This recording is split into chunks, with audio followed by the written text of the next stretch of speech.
Très heureux de vous retrouver pour ce nouveau numéro de l'invité. Bienvenue à toutes et à tous sur les antennes de l'Intelligent TV. La finance et le développement personnel seront au cœur de cette émission avec notre invité, entrepreneur, auteur de plusieurs ouvrages dont les 20 lois irréfutables de la création de richesses, l'argent, les règles de base. Et voulez-vous perdre votre héritage, des ouvrages écrits par Sipoto Kofi qui est avec nous sur ce plateau. Sipoto Kofi, bonjour. Bonjour. Merci à vous d'avoir accepté notre invitation. Merci à vous également. Alors avant d'entrer dans ces livres pour en savoir un peu la teneur, je l'ai dit en entame de cette émission, au-delà du fait que vous soyez auteur, vous êtes aussi entrepreneur. Parlez-nous un peu de votre vie entrepreneuriale. Comment, d'entrepreneur, vous arrivez à l'écriture? Je vais dire, j'ai commencé très jeune dans l'entrepreneuriat. Et il faut dire à la base que je suis autodidacte. Je n'ai pas fait de grandes études. Et juste après le lycée, bon, j'ai commencé à faire des petits boulots à gauche, à droite. Et c'est comme ça. J'ai appris, je me suis approché de mon grand frère, de notre aîné, et à qui j'ai fait un gros coucou, et c'est lui qui m'a formé en entrepreneuriat. Alors, vous dites que vous n'avez pas fait de longues études. Oui. Vous êtes arrêté à quel niveau? J'ai arrêté à la classe de 4e. À la classe de 4e? Oui. Et là, vous sortez des ouvrages oui. Qui s'intéressent à cette thématique aussi sublime. C'est quoi le secret? C'est le travail. C'est le travail, rien que le travail. Le travail, rien que le travail. Alors, je l'ai dit, vous avez sorti plusieurs ouvrages. Vous êtes auteur de 14 livres au total, mais 7 sont déjà en vente depuis 2020, dont l'argent, les règles de base, les 20 lois irréfutables de création de richesses, et puis voulez-vous perdre votre héritage. Mais le constat est que tous vos ouvrages parlent de finances personnelles. Alors, pourquoi cette orientation thématique et comment définissez-vous la finance personnelle? Je vous remercie pour votre question. Et je me suis tourné vers cette thématique parce que la question d'argent est méconnue dans notre société africaine. C'est un sujet tabou. Nos dévanciers, nos aînés, ils ne nous expliquent pas clairement comment on fait la question d'argent. Nos aînés ne nous expliquent pas. Aujourd'hui, vous voyez, beaucoup de jeunes Africains sont prêts à prendre la Méditerranée. Selon vous, c'est pourquoi? C'est pour avoir de meilleures conditions de vie. C'est pour avoir qu'on appelle de l'argent. C'est pour avoir une meilleure condition sociale. Voilà. Mais si ils ne connaissent pas la question d'argent, vous voyez déjà qu'on sera perdu. Après, est-ce qu'il est donc important de comprendre cette notion d'argent? Cette notion d'argent, elle est très, très importante parce qu'au jour d'aujourd'hui, on a ce qu'on appelle l'inflation. On a des difficultés au cours des sociétaux. Donc, si vous ne savez pas comment gérer vos finances, comment vous ne savez pas gérer vos entrées d'argent, il vous sera difficile d'avoir une vie décente. Il vous sera très difficile. Et la finance personnelle, comment vous la définissez, la finance personnelle? C'est tout ce qui a trait à la gestion financière personnelle, voilà, d'un individu. D'accord, la gestion financière voilà. De la part de l'individu. Alors, qui dit finance personnelle dit aussi recherche de succès financier. Et pour vous, la première des choses à faire pour y parvenir est de se définir un ou des objectifs clairs. C'est ça. Vous le dites au chapitre 1 du livre L'argent, les règles de base. En quoi se définir des objectifs est-il si important? Parce que tout simplement, un bateau qui quitte le port, ne sachant pas où aller, n'ira nulle part en fait. Vous devez savoir clairement ce que vous voulez, où vous allez. Voilà, vous devez avoir un objectif clair. En début d'année, si vous remarquez, on se souhaite plein de choses. Et nous sommes au 7e mois de l'année. Où en sommes-nous avec nos objectifs, nos projets, tout ce qu'on avait décidé en début d'année. Donc, on doit avoir un objectif clair. C'est ce qui va définir, c'est notre boussole. C'est notre boussole, c'est notre guide. Et en fonction de cela, on va travailler, on va définir des stratégies, des méthodes pour pouvoir atteindre cet objectif-là. Donc, si vous n'avez pas d'objectif, en ce moment, on dirait que vous êtes perdu. Oui, c'est bon de se fixer des objectifs. Oui. Mais le plus dur, c'est comment les atteindre. Effectivement. Est-ce que vous avez des secrets pour nous, comment on y parvient justement? Comment on arrive à atteindre nos objectifs? Il y a quand même une stratégie, il y a un cheminement à suivre. Oui. D'abord, la première étape, c'est de définir les objectifs. L'objectif, c'est ça, la première étape. La seconde étape, c'est de faire sa situation, c'est de faire une évaluation de sa situation actuelle. C'est de faire une évaluation de sa situation actuelle. Troisième élément, définir une stratégie. Vous devez définir une stratégie. Ensuite, vous devez définir un calendrier, c'est ça, pour atteindre cet objectif-là. Donc, ce sont des méthodes. Et je l'ai expliqué ici dans le livre. Et vous avez dit aussi que pour atteindre ses objectifs, il faut rester focus. Exactement. Parlez-nous-en. Comment rester focus? C'est-à-dire, ça veut dire quoi? Rester focus? C'est de rester concentré sur l'objectif. Vous avez un objectif en vue. Par exemple, je veux acheter un terrain. Ou soit je vais acheter un véhicule. Après avoir, comme j'ai dit tout à l'heure, établi, c'est-à-dire faire une évaluation de votre situation actuelle, il vous faut définir une stratégie, définir un calendrier, et puis rester focalisé. Quand je parle de focus, il faut être focalisé sur l'objectif.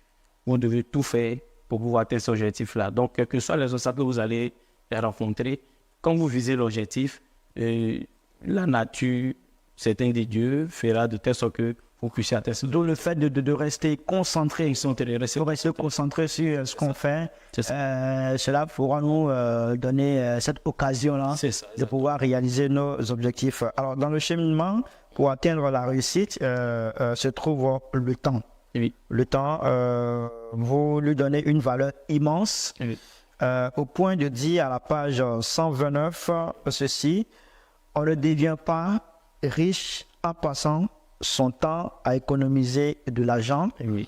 On devient riche en économisant son temps pour gagner de l'argent. Qu'est-ce qu'on doit comprendre par cette phrase? Par cette phrase, je vais dire tout simplement que le temps est la plus grande dividende qu'on peut avoir. C'est la plus grande dividende, la plus grande ressource dont nous disposons. Pour rien au monde, nous devons perdre du temps. D'accord. Nous devons perdre du temps, et quel que soit ce que nous faisons, j'ai parlé tout à l'heure de définir un calendrier. Plus que le temps est notre plus grande ressource. C'est ça. Est-ce que nous devons la gaspiller ou la maximiser? Donc la réponse est la maximiser. Donc c'est le temps qui est la plus grande ressource dont nous disposons, et il faut tenir compte de cela. Il faut travailler pour pouvoir maximiser au maximum. Comment justement maximiser le temps?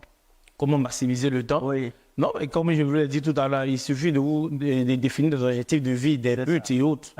Voilà. Quand vous avez défini des objectifs de vie et des buts, vous ne faites pas les choses n'importe comment. Vous avez un temps bien précis. Quand vous réveillez la journée, vous avez planifié votre journée. Vous savez ce que vous devez faire exactement. Donc, c'est tout ça qu'on appelle maximiser son temps. Et vous dites vendre son temps, c'est vendre sa vie. Comme si le temps, notre existence dépendait de ce qu'on faisait de notre temps. En réalité, quand vous travaillez, vous vendez qu'on appelle votre temps. C'est votre temps que vous vendez. OK. Et quand vous vendez votre temps, c'est votre vie, vous vendez, plus que le temps est égal à la vie. Quand on dit qu'on n'a pas le temps, en réalité, on dit qu'on n'a pas la vie. Et notre temps commence le jour de notre naissance et ça s'arrête le jour de notre décès. L'espace est au milieu, ça s'appelle le temps. Et le temps est égal à la vie. Qui dit temps dit vie, qui dit vie dit temps. C'est pour cela que quand vous partez au cimetière, c'est marqué sur les pierres tombales, Monsieur Kofi, né tant, décédé tant. Sur les pierres tombales, il n'est pas marqué que vous avez une voiture, vous avez des enfants ou vous avez une maison. Non. C'est marqué votre date de naissance et votre date de décès. Ce sont de ce temps-là que vous avez fait que vous allez rendre compte. Alors, parlant de la réussite financière, pour y arriver, vous avez parlé du temps, vous avez parlé aussi de l'épargne. Mais je veux savoir, à travers cette citation de vous que j'ai énumérée, quand vous dites « on ne devient pas riche en passant son temps à économiser de l'argent, on devient riche en économisant son temps pour gagner de l'argent ». Est-ce que cela voudrait dire que la planification ou le temps vaut mieux que l'épargne pour atteindre la réussite financière? J'ai abordé ce thème-là parce que beaucoup sont focalisés sur l'épargne. Beaucoup sont focalisés sur l'épargne. Qui dit épargne dit temps. Si tout à l'heure vous êtes en train d'épargner pour acheter une maison qui coûte 100 000, je donne un exemple. Et si vous cotisez pour acheter un terrain qui coûte 100 000 dans 6 mois, le même terrain ne va pas coûter 100 000. Donc vous avez utilisé un temps pour pouvoir atteindre ce objectif, mais l'objectif n'est pas atteint. D'accord? Quels sont les mécanismes, quelles sont les méthodes qu'il faut développer pour pouvoir atteindre ce objectif-là en un temps record? Plus que j'ai dit, c'est le temps qui est l'élément le plus fondamental que nous avons. Quand nous dormons et que nous nous réveillons, nous devons aller à l'essentiel, pour pouvoir atteindre nos objectifs. Et j'ai donné l'exemple tout à l'heure, nous sommes en début d'année, et nous venons milieu d'année, voilà, nous venons de finir nous avons un semestre. Oui, là, le 7e mois est déjà fini bientôt. Voilà, donc le 8e mois. Voilà, donc où en sommes-nous avec les projets, les objectifs qu'on s'était fixés en début d'année? On fait un bilan à mi-parcours. Voilà, c'est donc quand on fait un bilan à mi-parcours, on voit que soit on a avancé, soit on a régressé. Donc c'est avec le temps que vous êtes en train de jouer en réalité. Voilà, quand vous dites que généralement les gens pensent que l'épargne est plus intéressante que la gestion du temps, mais cela ne voudrait pas dire aussi qu'on ne devrait pas épargner. Il faut épargner, c'est aussi utile dans la réussite financière. Très important, j'ai parlé de l'épargne. Il y a plusieurs méthodes, il y a plusieurs mécanismes pour épargner. Il y a différents, comment on appelle, méthodes pour pouvoir épargner. Mais je dis aussi qu'il faut beaucoup plus penser à l'investissement. Plus que si vous épargnez longtemps, ça va, vous allez avoir à la fin, vous allez voir que vous allez, qu'on appelle, perdre beaucoup de choses, plus qu'il va y avoir l'inflation qui va vous attendre devant. Alors, j'ai eu aussi, en lisant vos ouvrages, je me suis rendu compte que dans vos différents livres, il y a un thème qui revient à tout moment dans la quête de la réussite financière, c'est la résilience. Parlez-nous-en, la résilience. La résilience, c'est un élément fondamental sur le chemin de la réussite.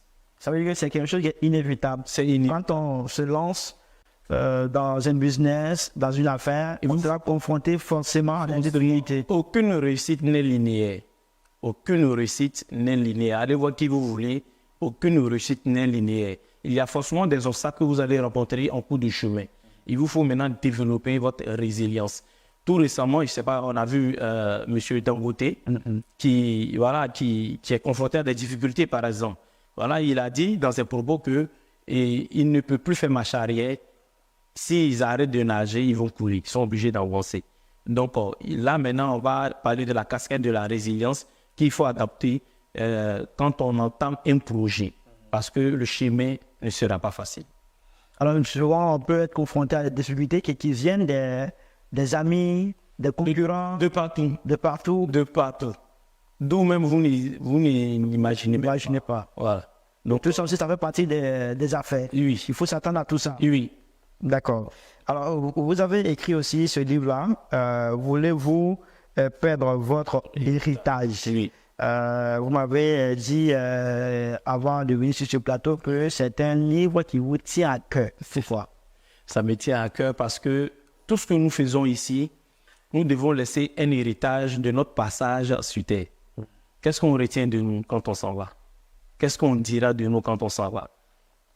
Donc nous devons tout faire pour laisser un héritage. Parce que des gens avant nous nous ont laissé un héritage. Donc nous devons faire de même pour la génération future. Et comment on devrait comprendre l'héritage selon vous, selon votre appréhension? L'héritage, c'est quoi? L'héritage, c'est tout ce qu'on peut léguer à une personne, à la société. C'est tout ce qu'on peut léguer. Elle peut être sous forme physique, sous forme financière, sous forme culturelle. Elle est sous plusieurs formes. L'héritage, c'est quelque chose de vaste. Elle peut être en termes de connaissances. Voilà. Donc, l'héritage, c'est quelque chose de... Et vous dites, celui qui ne prépare pas sa succession prépare sa propre destruction. Alors, comment on prépare sa succession? Sa succession, pour la préparer, c'est tout simple. Il faut détecter d'abord un héritier. Voilà. L'héritier peut ne pas être votre enfant.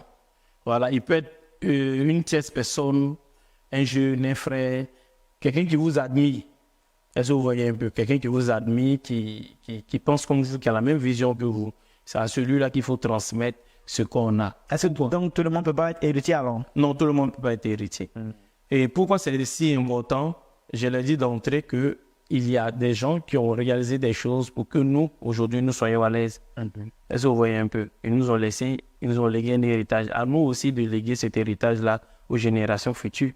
Est-ce que vous voyez? Donc, c'est tout ça que je... Alors, vous dites que l'héritage, c'est pas forcément à son enfant qu'on Pas forcément son enfant. on peut transmettre à quelqu'un d'autre, pourvu qu'on ait la même vision avec cette personne. Effectivement. L'héritage, c'est pas forcément l'argent. Mais on va prendre, par exemple, de l'argent. D'accord. Quelqu'un décède avec une somme de 10 millions quelque part C'est ça. en banque.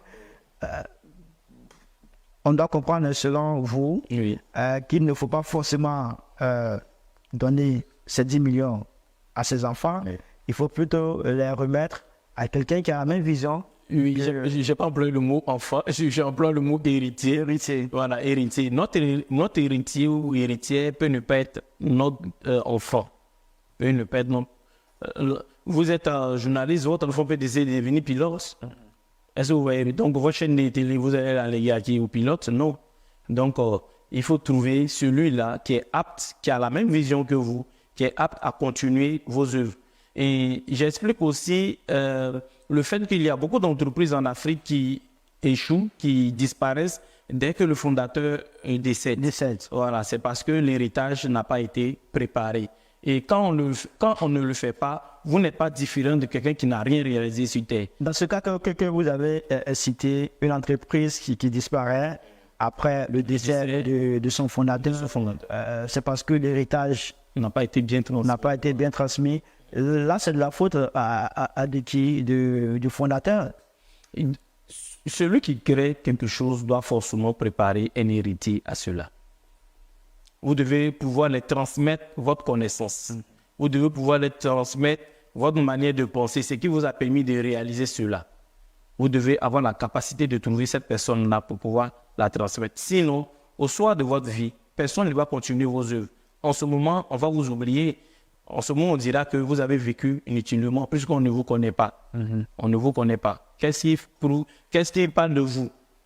Voilà, donc c'est un peu cela. Donc, il faut trouver celui-là qui partage la même vision que vous.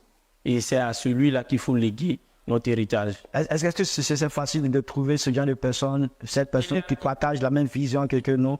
Oui, il y en a. C'est pas facile, mais c'est pas impossible. On peut se tromper aussi, hein, pour léguer ça à quelqu'un, Oui. en estimant que la personne a la même vision que nous. Pourtant, c'est pas le cas. Oui. Quelles sont les caractéristiques de cet héritier-là? J'en ai parlé dans le livre. Et comment est-ce qu'il faut partager sa vision avec cette personne-là? J'en ai parlé aussi dans le livre. Alors, vous n'allez pas tout dire, Oui. pour que les gens puissent s'intéresser au livre, mais quelques caractéristiques de cet héritier. Deux caractéristiques quand même pour qu'on puisse un peu comprendre. D'abord, c'est quelqu'un qui vous admire, c'est quelqu'un qui partage votre vision des choses. Et c'est quelqu'un qui a les on va dire, caractéristiques d'une personne qui veut progresser, qui veut aller de l'avant, qui veut travailler, voilà, qui veut travailler à vos côtés, qui veut apprendre à vos côtés. Voilà, donc c'est quelques-unes de ces caractéristiques. Et ça doit être quelqu'un de très rigoureux aussi. Oui, comme vous, bien sûr. La personne doit partager tout ce qui est de votre vision, tout ce qui est de votre façon de voir et préparer cette personne à pouvoir se projeter, même sans vous. Voilà, même sans vous, la personne doit pouvoir se projeter. Moi, je prends un exemple sur moi, par exemple, j'ai été formé. Tout ce que j'ai fait aujourd'hui, c'est grâce à ma formation. Donc, c'est grâce à mes formateurs que j'arrive à faire ce que je fais aujourd'hui.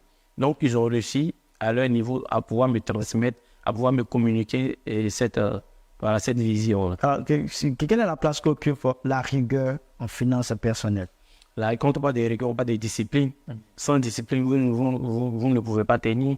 Sans la rigueur, sans la résilience, vous ne pouvez pas tenir. C'est un point essentiel. C'est un point essentiel. Vous voyez, dans l'armée, on parle de discipline. Donc, parce que sans discipline, vous ne pouvez pas atteindre vos objectifs.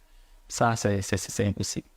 D'accord. Alors, nous sommes pratiquement au terme de cet entretien. Alors, qu'est-ce qu'on doit retenir au niveau de la finance personnelle? La finance personnelle, c'est un élément très important de nos jours. C'est un élément très, très important. Vous voyez tous les mots qu'on a dans nos sociétés aujourd'hui. c'est lié à la finance personnelle. Et j'étais en entretien avec un mentor aussi qui me disait tout récemment que si vous n'avez pas l'argent, ben, votre femme peut vous laisser. Voilà. Donc, c'est un élément parmi tant d'autres qui est très important parce que si vous n'avez pas les moyens, en ce moment, on dira que vous vivez à défaut. Vous êtes en train de vivre à défaut. C'est très important pour nous, les jeunes, et parce qu'au jour d'aujourd'hui, la jeunesse africaine a besoin de savoir. Elle a besoin de connaissances. C'est un sujet tabou. On ne peut pas enseigner sur les grossesses en milieu scolaire si on n'enseigne pas aux élèves et ce qu'il en est réellement. Si cet enfant-là n'a pas l'information, mais il va aller commettre tout et n'importe quoi. Donc, je pense que la jeunesse aujourd'hui est en quête de cela. Nous avons besoin de connaître ces différentes thématiques-là pour ne pas qu'on soit dans l'obscurité, pour ne pas qu'on soit dans le noir. Donc, on veut avoir plus d'éclaircissement là-dessus. Donc, il faut peut-être inclure cela dans le programme scolaire. Les finances personnelles, Oui. c'est déjà fait à certains niveaux, c'est déjà fait. À certains niveaux, c'est déjà fait. Oui, dans le primaire. Oui, c'est important. C'est important. Imaginez-vous une jeune fille qui a l'habitude d'aller quitter chez elle, aller à la boulangerie pour aller acheter du pain pour revenir. Elle marche peut-être sur 1 kilomètre. À cette jeune fille-là, si on lui enseigne les bases de l'entrepreneuriat et des finances personnelles, déjà, devant sa porte, elle peut créer un petit kiosque devant sa porte pour pouvoir avoir la boulangerie devant sa porte. Donc, ce sont des mécanismes. C'est déjà enseigné dans des écoles et sur d'autres cieux. Mais chez nous, ici, c'est un sujet tabou. Je ne sais pas pourquoi, ben bon. Chacun fait son petit bout de chemin et voilà. C'est ce que j'ai voulu partager parce que moi aussi, arrivé à un certain moment de ma vie, c'était très difficile, c'était vraiment chaud, comme on le dit chez nous ici. Et Dieu merci, et j'ai pu me former dans ce domaine-là. Et c'est après ma formation, j'ai commencé à développer certaines capacités, mettre en pratique tout ce que je lis dans les livres. Parce qu'une chose est de lire un livre, une chose est de mettre en pratique ce qu'on dit dans les livres. Est-ce que la réussite financière la réussite financière nous impose d'être avares? Est-ce que ça nous impose d'être avare, comme on le dit, être peintre? Non, pas forcément. Voilà, pas forcément. Ici, on va parler de priorité, de ce que vous mettez en priorité. Voilà. Parce que dans nos sociétés en Afrique, il y a beaucoup de choses que nous faisons sans programmation. On peut nous appeler du jour au lendemain pour tel cas de maladie. Bon, on est champion dans l'improvisation. Donc, cette façon de vivre-là nous met en retard. Voilà, cette façon de vivre-là nous met en retard. On ne va pas parler d'être avare, mais on va parler de ce que vous mettez en priorité. Voilà. Mais il y a aussi des jeunes qui font des pratiques mystiques pour se faire de l'argent. Tout ça aussi, c'est de la finance personnelle. Non, ce n'est pas de la finance personnelle. Est-ce que vous connaissez un pays qui est devenu riche avec ces genres de pratiques-là? Moi, j'ai dit ça tout récemment. Et j'ai dit, mais si quelqu'un a besoin de toi pour faire des pratiques mystiques, mais pourquoi quand on fait qu'on appelle les classements Forbes et autres, vous entendez ces noms de ces personnes-là? Non. Et je parle ici de richesse en termes de livres de finances personnelles. Voilà, il y a des gens avant moi qui ont essayé ça. Il y a des gens avant moi qui ont lu des livres, qui ont vécu des expériences qu'ils partagent. Moi aussi, j'ai lu ces livres-là. J'ai mis en pratique certains éléments qui m'ont permis d'atteindre ce niveau. Donc, c'est ce que j'explique. Quant aux pratiques mystiques, il faut s'adresser aux mystiques.